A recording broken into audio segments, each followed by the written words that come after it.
अस्सलाम वालेकुम नाजरीन, मैं Asad Abbas Bhatt advocate high court आपकी खिदमत में हाजिर हूँ कोहिनूर के स्पेशल एपिसोड और पॉडकास्ट के साथ, जिसके अंदर हम हमेशा ये कोशिश करते हैं कि ऐसी किसी शख्सियत से आपको जो है रूशनास कराएं या मुतारुफ कराएं जिनका ताल्लुक जो है वो हमारी लीगल कम्युनिटी से हो और उनका एक्सपीरियंस जो है वो भी आपके लिए कहीं ना कहीं हेल्पफुल हो। आज हमारे साथ जिस शख्सियत को आप देखेंगे वो पहले भी बेशुमार मेरे साथ शो कर चुके हैं, बेशुमार जो है वो प्रोग्राम कर चुके हैं और फैमिली लॉज के अंदर जो है वो एक एक्सपर्ट के तौर पर जाने जाते हैं। बेशुमार ऐसे लीगल लकूनास हैं जिनका जो है लोगों के ज़हन के अंदर क्वेश्चंस होते हैं, सवालात होते हैं। आज कोशिश करेंगे कि उनकी मौजूदगी का भरपूर फ़ायदा उठाते हुए उन सवालात के जवाब दें जो आम पब्लिक के लिए भी फ़ायदेमंद हो और जो हमारे साथ प्रैक्टिस में हमारे दोस्त हैं उनके लिए भी कहीं ना कहीं मसले रहा हो। भट्ट साहब, बहुत शुक्रिया आपकी आमद का। हमारे साथ मौजूद है हमजा हमायूं रशीद और ये जो है वो भट्ट साहब तारुफ तो मैंने करवा दी है, बड़े अरसे बाद मुलाकात हुई है, काफी देर बाद मुलाकात होती है। माशाल्लाह। आप मसरूफ भी, ये आपने बुलाया हमें काफी लेट है जी। मैं तो कोशिश करता रहा लेकिन चले शिकवा वो आपसे चलेगा, आपके हुआ या मेरे ऊपर। लेकिन अभी आप ये बताएं कि फैमिली लॉज को लेकर जो है वो हमारे जो आम लिटिगेट्स हैं उनको बहुत ज़्यादा जो है वो सवालात का सामना रहता है। एक खातून है, उसको शायद अभी तक ये भी नहीं मालूम कि खुला के अंदर जो है क्या प्रोसीजर है, डिवोर्स के अंदर क्या प्रोसीजर है। तो अगर मैं आसान लफ्ज़ों के अंदर आपसे पूछूं कि तलाक का जो है वो क्या तरीका है और किस तरह से एक शख्स जो है वो तलाक दे सकता है। देखिए, तलाक की जब हम बात करते हैं तो यकीनन खावंद ने देनी है। Section 7 of the family law ordinance इसके ऊपर बड़ा वाज़ेह है। अब बुनियादी तौर पे अगर कोई खावंद अपनी बीवी को तलाक देना चाहे तो तलाक तो वो किसी फॉर्म में भी दे सकता है, व्हाट्सएप पे दे दे, लिख कर दे दे, अखबार में इश्तिहार दे दे। लेकिन कानून ये कहता है, सेक्शन 7 ये कहता है कि as soon as the divorce has been given, आपने जो उस इलाके की यूनियन काउंसिल है जहाँ पे वाइफ रिजाइड करती है वहाँ पे आपने जाकर एक एप्लीकेशन देकर आर्बिट्रेशन काउंसिल को इन्फॉर्म करना है कि भाई मैंने अपनी बीवी को तलाक दे दी है। ठीक। और आर्बिट्रेशन काउंसिल इवेंचुअली उसके ऊपर फिर वाइफ को इन्फॉर्म करती है। ठीक। और उसमें दे ट्राई कि पार्टीज के दरमियान कोई रिकंसिलिएशन की अटेम्प्ट हो जो काजी का किरदार हुआ करता था। और अगर 90 दिन के अंदर कोई सुलह ना हो तो इवेंचुअली तलाक को मौसर करके एक डिवोर्स सर्टिफिकेट जारी कर दिया जाता है।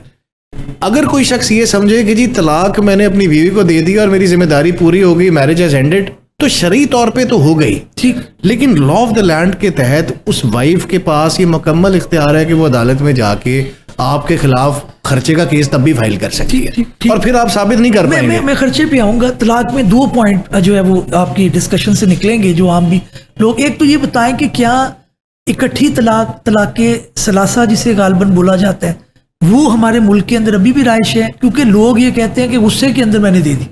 आप भी माशाल्लाह प्रैक्टिस में हैं, मैं भी प्रैक्टिस में हूँ, तो हमें ये कन्फ्रंटेशन या ये प्रोपोजिशन मिलती है जिसके अंदर मर्द ने 3 तलाकें इकट्ठी दे दी और लिख के भी दे दी, ऊपर लिखा हुआ है तलाक के सलासा।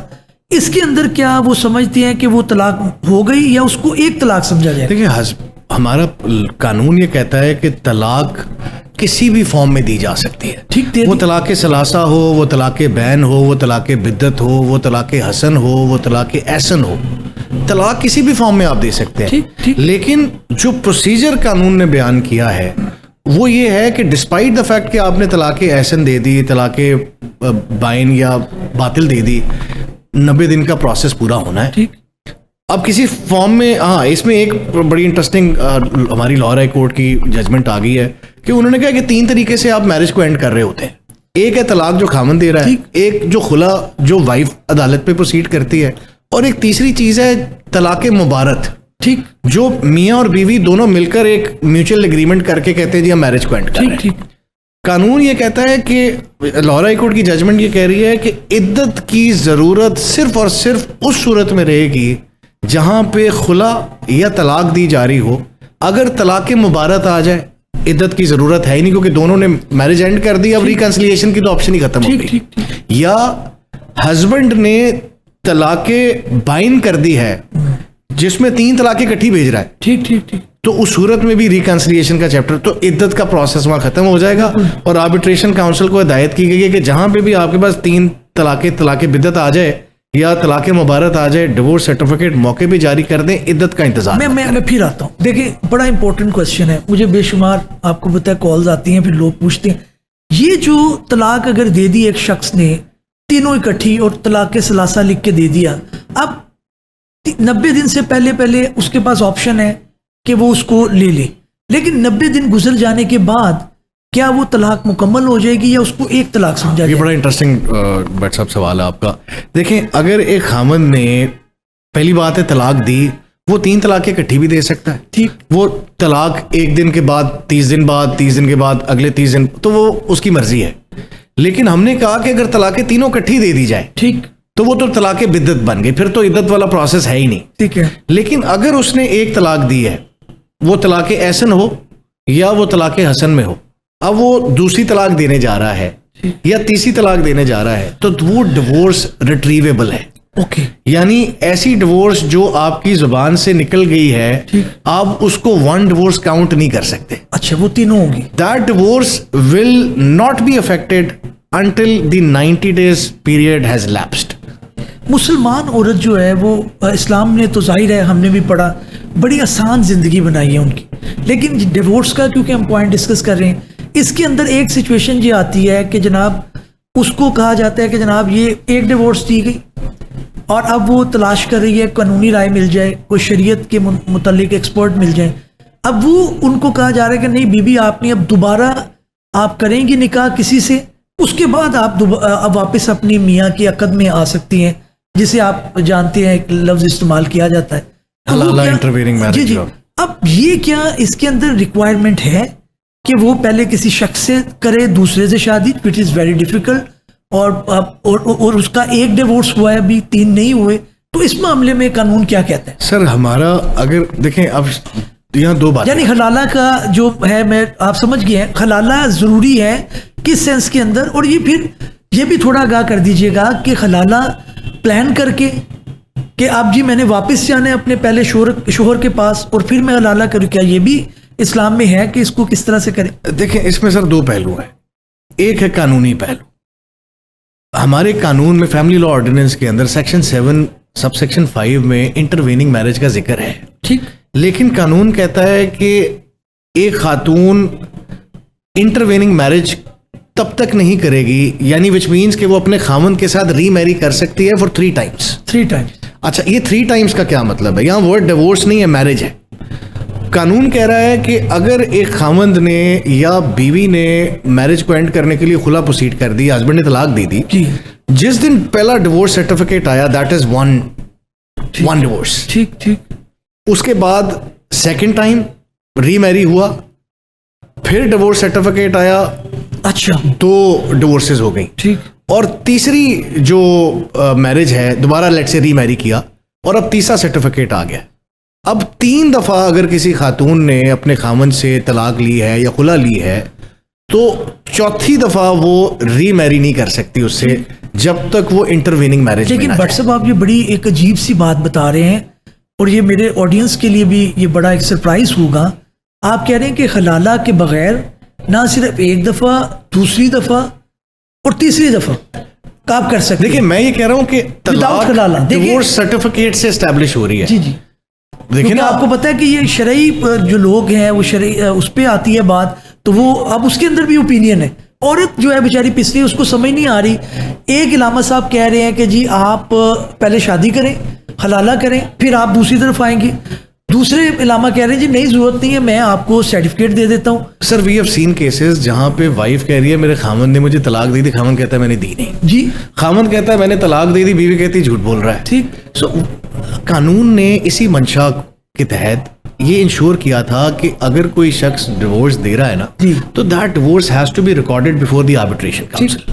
अच्छा, अब इसमें एक इंटरेस्टिंग एस्पेक्ट ये है कि अगर इंटरप्रिटेशन की बात करें तो कानून में वर्ड यूज हुआ है तलाक। ठीक। यानी डिवोर्स सर्टिफिकेट जब भी जारी किया जाएगा वो सिंगल तलाक की बुनियाद पे हो रहा है। वो अलग बात है कि कोई शख्स अपनी सारी डिवोर्सेस तलाकें जो है वो एक ही दफा में परफॉर्म कर ले कि जी मैं 3 तलाकें इकट्ठी दे रहा हूं। तो naturally Islamic point of view से there might be a confusion, but law बड़ा क्लियर है कि डिवोर्स सर्टिफिकेट के बगैर there is no divorce. And therefore 3 divorce certificate आ गए, ठीक, तो फिर वो खातून जो है वो इंटरवेनिंग मैरिज के बगैर वापस वो नहीं आएगी, फिर खलाला जरूरी, ये लॉ है। अच्छा, एक चीज जो है कि एक सब्जेक्ट है, अब मुल्क का कानून एक तरफ लेके जा रहे हैं, और जब हम उसकी तरफ जाते हैं, क्योंकि जाहिर है हमारे उलमा उसके अंदर रखते हैं, उनकी फील्ड है, हम उसमें डोमेन में आ भी नहीं सकते, कानूनी तौर पे ये पॉसिबल है, लेकिन जाहिर है मुसलमान बतौर मुसलमान एक बात आती है कि भाई मुझे कोई, मैं पूछ लूँ किसी से, उसके अंदर भी मुझे क्लैरिटी आ जाए। उसके अंदर हमारे अनफॉर्चुनेटली बहुत ज़्यादा डाइवर्सिटी है, एक इलामा साहब का एक व्यू है, दूसरे का दूसरा है, तीसरे का तीसरा है, चौथे का चौथा है, और ये नहीं फिका के अंदर भी काफ़ी है। तो उस सूरत में फिर जो आपके लैंड ऑफ जो लॉ ऑफ लैंड है उसके मुताबिक चल सकती है। और देखिए सर, मैं इस मौजू के ऊपर हमेशा ये कहता हूँ कि हमारे आइन ने फेडरल शरीयत कोर्ट को ये इख्तियार दिया हुआ है। फेडरल शरीयत कोर्ट के सामने रोज ऐसे मामला जाते हैं और उसके ऊपर रोज बाकायदा डिसीजंस आते हैं, ठीक, और उस डिसीजन को रेंडर करने के लिए फेडरल शरीयत कोर्ट में सारे recognised internationally known Islamic scholars बैठे हुए, ठीक, और मुख्तलिफ फिके से मुतल्लिक स्कॉलर्स बैठे हैं, वो इवेंचुअली इस पे ओपिनियंस देते हैं। फेडरल शरीयत कोर्ट ने इस मौजू के ऊपर अपनी डिफरेंट ओपिनियंस रेंडर की हुई हैं, और नेचुरली इट इज, और हमें एज ए नेशन भी उनकी तरफ देखना चाहिए, क्योंकि वो इट्स अ फाइनल अथॉरिटी। मैं दूसरी इंपॉर्टेंट टॉपिक की तरफ आता हूँ, दूसरी शादी। इस्लाम कह रहा है 4 शादियां अलाउड हैं, आप कह रहे हैं जी कि without permission of the wife की तो हम आपको पकड़ के अंदर कर देंगे, इस्तिहासा हो जाएगा।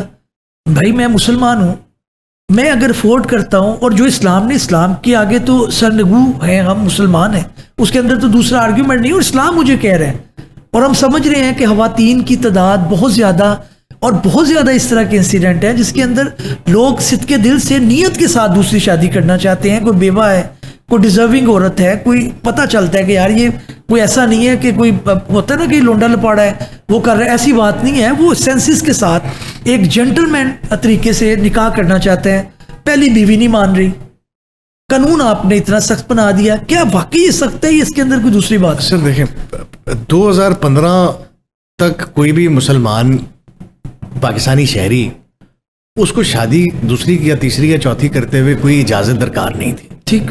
2015 में हमारी पार्लियामेंट ने इवेंचुअली कानून साजी कर दी, और एक बेसिस पर की कि उन्होंने कहा कि भाई ऐसा शख्स जो अपनी पहली बीवी को राजी नहीं रख पा रहा, हम उसको दूसरी शादी की इजाज़त दे रहे हैं, वो एक दूसरी औरत का भी घर खराब करेगा, तो इसको आसान तरीके में हम अदालत में अगर लेट से मौजू रखें कि जी क्या कोर्ट किसी दूसरे शख्स को उसके सर्कमस्टांसेस देखते हुए इजाजत दे कि वो दूसरी शादी करे, तो उन्होंने कहा कि it is not humanly possible कि हम इंट्रिंसिक इवैल्यूएशन करें कि क्या ये बाकी दूसरी बीवी को खुश रख पाएगा कि नहीं। तो उन्होंने कहा कि the first wife is the best person to tell us कि whether he is in the condition to contract second marriage, ठीक ठीक। तो all the law is asking you is कि भाई अगर आप दूसरी शादी करना चाह रहे हो तो आपने पहली बीवी को राजी किया होगा। लेकिन भट्ट साहब ये ज्यादती है इन अ सेंस कि पहली बीवी औरत जो है वो एक्सट्रीम पे जाती है, प्यार में भी और नफरत में भी। मैं इस चीज को बुरा नहीं समझता, मैं एक समझता हूँ कि कुदरत ने, मेरा जो अपनी ऑब्जर्वेशन है, लोग इससे डिसएग्री भी कर सकते हैं, लेकिन कुदरत देखें सऊदी अरेबिया में बिल्कुल उल्टी चल रही। मैं वही आने लगा, एक जो राजी रखा हुआ, आपने उस पर्सनालिटी को ये एम्पावर कर दिया या अथॉरिटी दे दी जिसकी नेचर में नहीं है। सोतन का आपने सुने, किसी ने कभी सोतन को अलाउ किया है?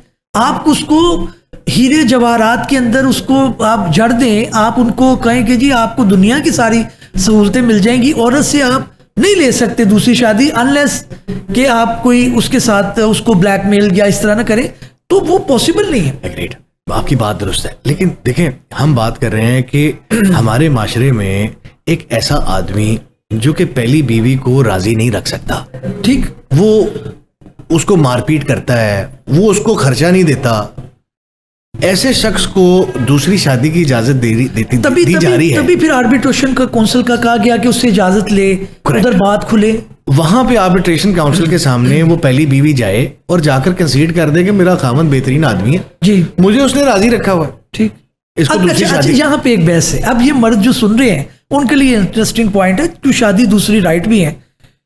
पॉइंट ये है कि आर्बिट्रेशन काउंसिल के पास पहली वाइफ आई, उन्होंने कहा जी मुझे सारा कुछ दे रहे हैं, सारे पैसे इन्होंने दे दिए, घर मुझे लेके दिया हुआ है, दुनिया की हर आसाइश मेरे पास है, मैं दूसरी इजाजत नहीं देनी, आर्बिट्रेशन काउंसिल दे सकती है? नहीं दे सकती, नहीं दे सकती। Without the consent of wife नहीं दे सकती। लेकिन दे सकती है, लेकिन इस सर्कमस्टेंस में नहीं दे। देखिए उसकी वैल्यूएशन सिर्फ ये है कि वो खुश रख रहे हैं, एक वेल ऑफ आदमी है, पैसे दे रहा है, खाना पीना, उसकी जिंदगी हर साइश है, इस्लाम उसको अलाउ कर रहे हैं। अब बीवी आगे अड़ गई है, जो कि आपको पता है अड़ जाती है, वो नहीं देती इजाजत। अब आर्बिट्रेशन, मेरा सवाल ये है, क्योंकि मर्द जो सुन रहे हैं उनके लिए ये बात ये है कि जी क्या ये नागुज़ीर है कि पहली बीवी इजाजत दे, या फिर मुझे यूनियन कौंसिल वाला खुद भी सर्कमस्टांसिस देखते हुए कि भाई मैं 2 लाख रुपया पहली बीवी को दे रहा हूँ, बच्चे अच्छे स्कूल में पढ़ रहे हैं, आज तक मेरे पार्ट के ऊपर कोई तशद्दुद की कंप्लेन नहीं है, कोई इस्तहासा नहीं पड़ा, कोई मेंटेनेंस का सूट नहीं पड़ा, तो आप मुझे इजाज़त दे दें। अब वो सवाल ये है कि आर्बिट्रेशन काउंसिल जो कि उसके अंदर चेयरमैन होगा, 2 लोग और होंगे, क्या वो एवेलुएट करते हुए दे सकते हैं? लॉ में क्या कहते हैं? देखिए सर, पहली बात ये है, मैंने किसी ऐसे शख्स को जो दूसरी शादी करना चाहता है उसमें एक चीज कॉमन देखी है, पैसा। आपके पास वसाइल नहीं है, आप पहली बीवी को राजी नहीं रख पा रहे, तो naturally you would never be satisfied to go for a second marriage. ठीक है, ठीक। या दूसरी सिचुएशन ये है कि आप बिल्कुल बागी हो गए कि जो हालात आपके घर में बने हुए हैं, आपने कहा भी मैंने तो जान छुड़ानी। ठीक ठीक। तो किसी केस में वो अपनी बीवी को तलाक देगा तो फिर वो नेचुरली आ जाए। ठीक। देखिए हम बात ही कर रहे हैं, आप जब साइकोलॉजिकली बात करेंगे तो मैंने आपके सामने रखा कि सऊदी अरेबिया यूएई के अंदर एक अरबी जो है वो अपनी औरत को राजी रखता है, और वो औरत जो 4 है शादियां करते हैं, उस कल्चर में 4 शादियां करते हैं। उस औरत में वो पहली बीवी खुद उसको कहती है कि भाई मैं तुम्हारे लिए दूसरी बीवी ढूंढ कर ले आई हूँ, इससे शादी कर। बिल्कुल ठीक। तो इस्लाम के मुनाफी तो नहीं है चीज। मुनाफी कहने का मकसद सर आपको पता है इंटरनेशनल भी एक रिसर्च है कि मर्दों की हजरात खवातीन की हजरात से कम है, तो शायद ये अल्लाह ताला क्योंकि क्रिएटर हैं और उसके अंदर कोई लॉजिक है। अच्छा वैसे मुझे खैर मुझे स्टार्ट्स का नहीं पता, आपने नहीं मैं आपको कह रहा हूँ, मैं आपको कह रहा हूँ, आप चेक कर सकते हैं। मैं एग्री कर लेता हूँ आपसे, लेकिन मेरा पॉइंट औरतों की तादाद ज्यादा है। कानून का सिर्फ और सिर्फ नुक्ता ये था कि आप उसको राजी रखें। जी हाँ, हम इस बात को इस तरफ लेके जा सकते हैं कि अगर लेट से वो औरत रह नहीं रही खामद से, वजह है ना दूसरी शादी की क्या है जी। दूसरी शादी की वजह ये बनी कि वो कह रहा है कि भी मेरे हक़ ज़ौजियत अदाई नहीं हो रहा, मेरी बीवी मेरे साथ रहती नहीं है। ठीक। उस सूरत में आर्बिट्रेशन काउंसिल उसको दूसरी शादी की इजाजत, हम ग्राउंड की बात कर रहे हैं। अगर मेडिकल रीजन है, डिसेबिलिटी है, अगर कोई रीजन नहीं है, मैं सिर्फ दूसरी शादी करना चाहता हूं, तो मैं बीवी को भी पहली रखना चाहता हूं। मैं ये चाहता हूं, ये मेरा केस नहीं है, मैं वैसे बता रहा हूं कि अगर वो पहली बीवी को भी राजी रखना चाहता है और कहता है यार बच्चों की माँ भी है और मैं चाहता हूं कि मैं इनको रखूं, लेकिन एट द सेम टाइम मैं एक दूसरी शादी करना चाहता हूं, बीवी नहीं मान रही, मुझे रास्ता बताएं, कोई मेडिकल ग्राउंड नहीं है मुझे आपकी। देखिए उसमें फिर यही होता है ना, अगर पहली बीवी नहीं मान रही तो अब नेचुरली उसने फैसला कर लिया कि मैंने दूसरी शादी करनी है, तो वो दूसरी अपना शरई निकाह करके दूसरी बीवी ले आएगा, वो शादी इनवैलिड होगी। इनवैलिड शादी देखिए, निकाह तो दूसरी जो शादी है उस पर कोई असर, निकाह तो निकाह है शरई तौर पे। हाँ, कॉन्सिक्वेंस ये है कि अब वो अगर मैं पनिशमेंट पे आता हूँ, लेकिन शादी उसकी वो नहीं है। अब नाज़रीन तीसरा जो नुक्ता यहाँ पे आएगा कि अगर आपने without permission of first wife, पहली वाइफ की मर्जी के बगैर शादी कर ली है दूसरी, तो आपने फिर क्या क्या कॉन्सिक्वेंसेज हो सकते हैं? बट सब अब मुझे बताएं कि शख्स ने शादी कर ली दूसरी, पहली बीवी से पूछा नहीं, अब वो चली गई अदालत, कहती मैं नहीं छड़ना तेन। अब मुझे बताएं, अब उसने क्या शरई तौर पर कोई गलत किया? इस्लाम इजाज़त दे रहा है 4 की, उसने परमिशन, उसे पता था नहीं मिलेगी या जो भी हुआ, या कई लोगों ने तो मख्फी रखा हो, तो अब वो इस्लाम के मुताबिक वो ठीक बात कर रहे हैं, यार वो कोई गलत काम नहीं कर रहे। जहाँ पे बॉयफ्रेंड गर्लफ्रेंड का है, यहाँ पे रिलेशनशिप का कॉन्सेप्ट बढ़ गया है, हर वो अन इस्लामिक चीज़ आगे बढ़ गई। इस्लामिक चीज़ की मैं बात करना चाह रहा हूँ, बंदा कैसे बचेगा? मजिस्ट्रेट तो उनके कहा 7 महीने से अंदर जाओ, ये क्या बात? देखिए वो तो फिर लॉ ऑफ द लैंड है ना जी, वो कह रहा है कि आर्बिट्रेशन काउंसिल की इजाजत के बगैर आप दूसरी शादी नहीं कर सकते। अब आर्बिट्रेशन काउंसिल आपको परमिशन 2 सूरतों में देगी, या तो आप उसके सामने स्ट्रॉन्ग ग्राउंड्स रख दें, ठीक, या बीवी को राजी कर मेरली फाइनेंशियल एबलनेस कि जी मेरे पास 2 गाड़ियां हैं, 2 कारें हैं, मेरे पास 2 नौकरियां हैं, this is not a good ground before the arbitration as per the law हम बात कर रहे हैं। तो उसके अंदर बट सब जो वर्डिंग इस्तेमाल है, मैंने रिसेंटली केस किया, उसके ये है कि जो यूनियन काउंसिल का चेयरमैन है या आर्बिट्रेशन काउंसिल का है, वो देखेगा जस्ट एंड नेसेसरी। अगर जस्ट और नेसेसरी है तो तब वो अलाउ कर दे जस्ट एंड नेसेसरी। लेकिन देखे ना, जस्ट एंड नेसेसरी के ऊपर क्या सिर्फ फाइनेंशियल साउंडनेस इज इनफ? ठीक, उसने ये भी तो देखना है कि पहली बीवी को किस हालात में रखा है। हो सकता है आपके पास करोड़ों रुपया हो, लेकिन आपने बीवी को मतलब छत भी नहीं दी हुई, उसको घर भेज दिया है, आप उसको खर्चा भी नहीं दे रहे, उसको मुश्किल हालात में रखा, तो इवेंचुअली ही हैज टू सी कि जस्ट सिचुएशन क्या है और नेसेसरी क्या है। बिल्कुल बिल्कुल ठीक है। पहली वाइफ की स्टेटमेंट आना इसके ऊपर तो एक मुकम्मल वीलॉग मुझे चाहिए था, मैं शायद नहीं कर सका। मैं मुकम्मल नाज़रीन इस पे वीलॉग करूंगा और पूरा बात करूंगा दूसरी शादी के ऊपर कि इस्लाम के अंदर क्या प्रोविजंस हैं, लॉ की इंटरप्रिटेशन क्या आ रही है, और वो अशखास जो कि कानूनी और शरई तौर पर जिनको इजाज़त है और अफोर्ड कर सकते हैं, वो दूसरी शादी कैसे कर सकते हैं। बट सब लेकिन मैं आ रहा हूँ आपकी तरफ, ख़वातीन के साथ भी बड़ी ज़्यादती है। आज भी जो फार फ्लंग एरियाज़ के अंदर ख़वातीन हैं, उनको यही नहीं पता कि खुला के लिए मर्द की क्या वाकई रजामंदी की ज़रूरत है। एक बंदा कहता है मैं इजाज़त नहीं देता, क्या औरत खुला ले सकती है? देखिए सर, इसके ऊपर ना 2013 में फेडरल शरीयत कोर्ट का एक डिसीजन आया था। उस फेडरल शरीयत कोर्ट के डिसीजन में कैटेगोरिकली पूरी दुनिया की इंटरनेशनल प्रैक्टिसेस को भी अंडर कंसिडरेशन रखा गया, बल्कि कुरान और अहादीस की परूजल के बाद उन्होंने इवेंचुअली डिसीजन रेंडर किया कि यस, खुला is a legal right of a wife.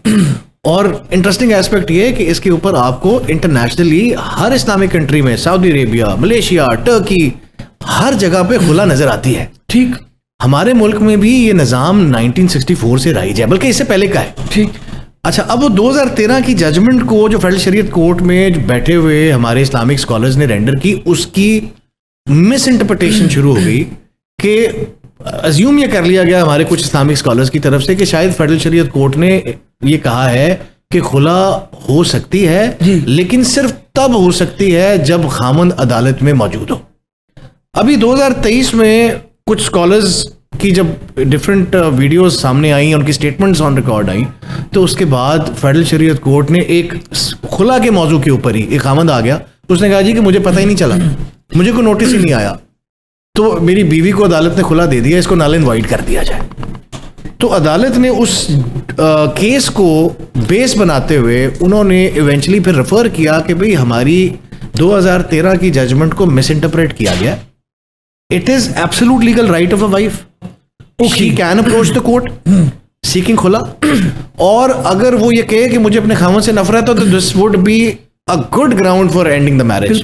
कोई कह देगा ये नो फॉल्ट मैरिज होगी, लेकिन as long as wife is not willing to continue that relationship, अदालत खुला दे सकती है। बिल्कुल ठीक। अच्छा, उसमें जो तीसरा एस्पेक्ट था वो ये था कि वेदर हस्बैंड को नोटिफाई करना जरूरी है या नहीं। बिल्कुल, उन्होंने कहा कि यस, आईने पाकिस्तान के आर्टिकल 10 के मुताबिक भी उसको नोटिफाई करना और परमिशन लेना दोनों में फर्क है। तो कानून, और ये थोड़ा सा एक्सप्लेन कर दें नाज़रीन के लिए कि नोटिफाई और परमिशन, इसमें क्या फर्क है? देखिए, परमिशन नहीं, हस्बैंड इजाजत नहीं चाहिए हस्बैंड की खुला के लिए, सिर्फ उसको मुतनब्बे या इतला देनी है। देखिए, ना हस्बैंड को तलाक देते हुए बीवी की इजाजत की जरूरत है, ना बीवी को खुला लेते हुए हस्बैंड की इजाजत की जरूरत है। कि 2023 की जजमेंट बहुत वाज़ेह है। पॉइंट आ गया। लास्ट में क्वेश्चन आपसे पूछूंगा, फिर मैं वाइंड अप करूंगा।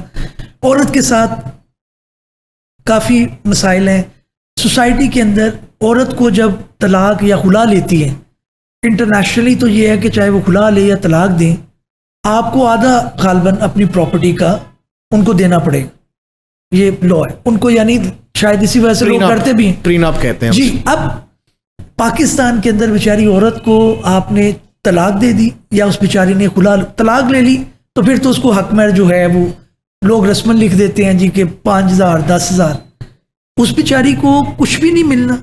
उसको जो है वो खुला लेगी तो खुला में आपने फर्दर अमेंडमेंट कर दी है कि उसको गालबन हक महर का भी कुछ रिटर्न करना पड़ेगा अगर अदा किया हुआ। इंटरनेशनली औरत को इतना एम्पावर किया गया है, हमारे यहाँ पे उसके सारे हकूकी है या ये जो है मिसअंडरस्टैंडिंग है, क्या है मुख्तसर? देखिए सर, उसमें ना देखिए प्रॉब्लम ये है कि हमारे लोग कानून और मज़हब की जो इनलाइटनमेंट है उसको अंडरस्टैंड नहीं करते। हमारे निकाह नामे का बेस्ट यूज आज तक किया ही नहीं गया। ठीक, निकाहनामे को के तो अंदर पढ़ने नहीं देते भट्ट साहब, वो कहते हैं जी बस हाँ कर दो तो खत्म हो सर, ये गया। मैंने PhD लड़कियों को देखा है कि उन्होंने भी अपना निकाहनामा नहीं पढ़ा। सर नहीं, मैं I can give you a lot of examples where wife, मतलब प्रपोज्ड वाइफ ने हमें रीच किया है कि भाई मैं आपसे पर्सनली खुद बात करना चाह रही थी कि मुझे गाइड करें कि मेरे निकाह के अंदर क्या क्या कंडीशंस मुझे लेनी चाहिए। देखें, पहला तलाक तफवीज़ का हक, कि आपको अदालतों में ख्वार ना होना पड़े खुला के लिए, आप तलाक तफवीज़ के लिए क्लॉज 16 का इस्तेमाल कर लें। क्लॉज 15 के अंदर स्पेशल कंडीशन है, वहां पे आप अपनी, अगर लेट से खामद आपको तलाक देता है, लाहौर हाई कोर्ट की जजमेंट आ गई इस पे, ठीक ठीक, कि भाई आप इस क्लॉज को अगर इस वजह से इस्तेमाल कर रहे हैं कि खामद के तलाक के हक को किसी तरीके से रोक दिया जाए। बट सर मेरा सवाल वही, मैं औरत को तलाक के टाइम आप क्या दे रहे हैं? उसको आप कह रहे हैं भाई हक में 10,000 15,000 लेके एफआर चले थे। मैं इसी पे, मुझे उस पे बताएं, मैं इसी पे ला रहा हूँ, मैं इसी पे ला रहा हूँ आपको कि आप देखें, ऐसी खातून जो अपने आप को प्रोटेक्ट करना चाह रही है जी जी, कि कल को मुझे ये तलाक दे दे, तो उसके पास दो तरीके हैं। एक तरीका ये है कि वो अपने हक महर के ऊपर एक डेफर्ड डॉवर, प्रॉम्प्ट डॉवर, मौजल में छोटी सी रकम लिख ले, गैर मौजल के अंदर आप अपना कंसर्न रेज करें, घर भी लिख सकते हैं, शरीयत आपको इजाजत देती है, सोना लिखें, घर लिखें जी, पैसे लिखें, वो आपका राइट है। अगर खामद तलाक देगा, सब आपको करोड़ों रुपए का होगा, वो लिख सकती है। देखिए जी, वो तो अब when husband and wife are getting married, ठीक, उसका पूरा राइट है अपनी लाइफ को प्रोटेक्ट करने के लिए। अगर वो उसे कह रही है भाई तुम मुझे तलाक नहीं दोगे तो मुझे नहीं चाहिए, ठीक ठीक, लेकिन if you give me divorce, ठीक, तो मुझे फाइनेंशियल कंपनसेशन या प्रोटेक्शन चाहिए। लाहौर हाई कोर्ट की मैं आपको बता रहा हूँ, इसमें जजमेंट आ गई है। इसे मायूब समझते हैं लोग। ये मैं आऊँगा नाज़रीन, वक्त हमारे पास बड़ा कम था और ये ऐसे मौज़ूआत हैं जिसके अंदर मैं किसी मर्द या औरत की फेवर नहीं करता, क्योंकि मैं मर्द की बात करूँगा तो लोग कहेंगे मर्द है इसलिए उनकी बात कर रहे हैं, औरत की करूँगा तो उनकी बात करें। लेकिन हमें कुछ अंडरस्टैंड करना है, इंटरनेशनली जो अच्छी एग्जाम्पल है शायद उनको फॉलो करना है, ताकि माशरे के अंदर बिगाड़ की बजाय एक बैलेंस, एक तवाज़ुन आ सके। और मर्द और औरत की ये जो तफरीक है, क्योंकि बच्चा पैदा होता है हम कहते हैं जी मुबारक हो, आप मिठाई खाएं, लड़कियां एक से दूसरी आ जाए तो वो लोग कह रहे होते हैं जी अल्लाह की मर्जी है। ये क्या है, माशरे तौर पर कहाँ जा रहे हैं? औरत को भी उतना ही एम्पावर होना चाहिए, मर्द को भी उतना एम्पावर होना चाहिए। इस्लाम और शरीयत के मुताबिक जो हकूक मिले हैं उनको इम्प्लीमेंट होना चाहिए। नए भी लोग के साथ हमजा हमायूं भट्ट साहब के साथ फिर हाजिर होंगे, तब तक के लिए इजाज़त दीजिए। अल्लाह हाफिज़।